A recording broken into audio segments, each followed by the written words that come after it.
bersama bagi teman-teman. Pada video kali ini saya akan menjelaskan materi tentang sistem reproduksi.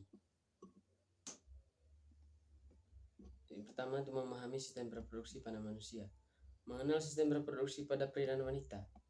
Yang pertama, sistem reproduksi pria itu berfungsi untuk memproduksi, menyimpan, dan menyalurkan sperma untuk membuahi sel telur. Dan sementara itu, sistem reproduksi pada wanita memiliki fungsi untuk memproduksi sel telur dan sebagai tempat janin berkembang hingga proses persalinan tiba. Kedua fungsi tersebut saling melengkapi dalam proses reproduksi. Sistem organ reproduksi pria dan wanita sama-sama terdiri dari bagian eksternal dan internal. Sebagian besar organ sistem reproduksi pria berada di luar tubuh, berbeda dengan wanita yang lebih banyak berada di dalam tubuh. Poin yang pertama, sistem reproduksi pria. Struktur organ reproduksi eksternal pada pria meliputi yang pertama penis. Penis ini adalah organ vital pria yang digunakan untuk berhubungan seksual. Saat mencapai klimaks, sperma akan keluar melalui saluran di dalam penis. Terus yang berikut, skrotum. Skrotum adalah kantong kulit yang menggantung pada pangkal penis. Kantung kecil dan berotot ini itu melindungi testis beserta saraf dan pembuluh darah. Yang berikut, testis. Testis adalah sepasang organ pada sistem reproduksi laki-laki yang terletak di dalam skrotum. Testis merupakan kelenjar tempat sperma dan testosteron diproduksi. Selain itu, struktur organ reproduksi pria juga didukung oleh organ internal yang dikenal sebagai organ aksesoris. Organ-organ ini meliputi uretra, vas deferens, epididymis, vesicula seminalis, ductus ejaculatorius, kelenjar prostat, dan kelenjar bulbourethra. Berbagai jenis organ aksesoris tersebut berfungsi untuk memproduksi, menyimpan, dan memfasilitasi keluarnya sperma. Kinerja organ reproduksi pria tergantung pada kondisi hormon reproduksi dalam tubuh pria, yaitu hormon testosteron.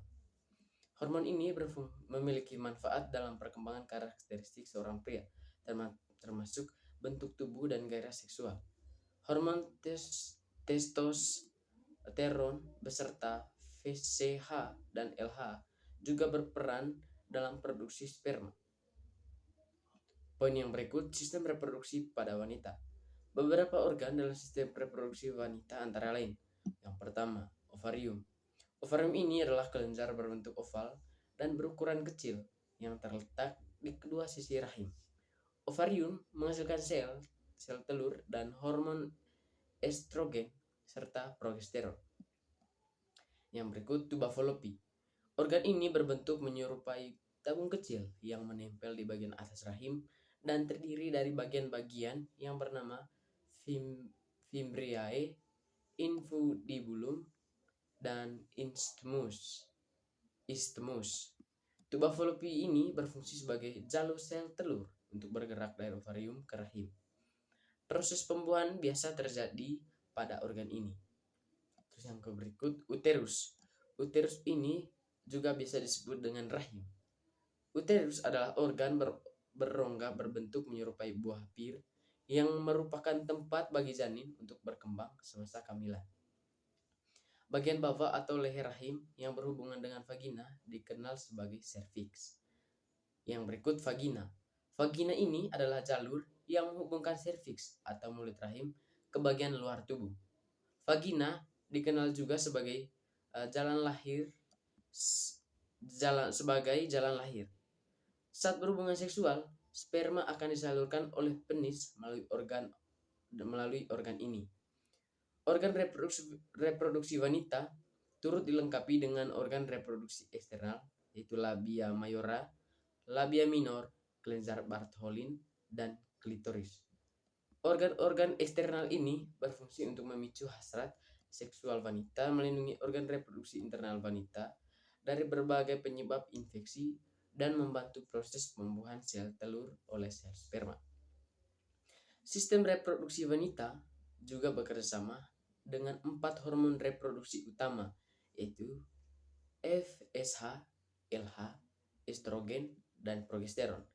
FSH dan LH ini membantu proses pembentukan sel telur di ovarium, sedangkan estrogen dan progesteron berperan penting untuk kehamilan. Poin yang berikut, gangguan atau kelainan pada sistem reproduksi manusia. Yang pertama, tumor testis.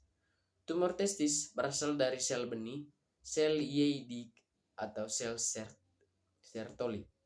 Tumor ini dapat menyekresikan hormon steroid atau androgen atau estrogen dan estrogen yang menghasilkan gejala endokrin khas. Yang kedua, hipertrofi prostat benigna. Terjadi pada 50% laki-laki yang berusia lebih dari 50 tahun. Tumor ganas prostat merupakan bentuk kanker kedua yang paling sering ditemukan pada pria penyebab kematian. Yang ketiga, kegagalan penurunan testis. Keadaan ini menyebabkan terhambatnya spermatogenesis. Jika keadaan berlanjut, hal ini menyebabkan steril, walaupun penderita mampu mengembangkan ciri kelamin sekunder pria dan dapat ereksi. Terus yang keempat, sindrom silia emotif atau sindrom Cartagena. Sindrom ini disebabkan oleh tidak adanya dinein atau protein lain untuk motilitas flagella dalam spermatozoa. Penyakit ini biasanya bersama dengan infeksi pernapasan menahun. Terus yang kelima, kehamilan ektopik. Suatu kelainan dengan embrio yang berimplantasi dalam tuba uterina. Karena diameternya yang kecil, oviduk tidak dapat menampung pertumbuhan embrio selama kehamilan ektopik. Hal ini menyebabkan pendarahan yang hebat pada ibu. Terus yang keenam, kanker leher rahim atau karsinoma cervix. Kanker leher rahim adalah suatu penyakit yang disebabkan oleh adanya sel kanker pada leher rahim. Sel ini berasal dari epitel berlapis gepeng. Oke, baik teman-teman, sekian saja dari saya. Saya ucapkan terima kasih.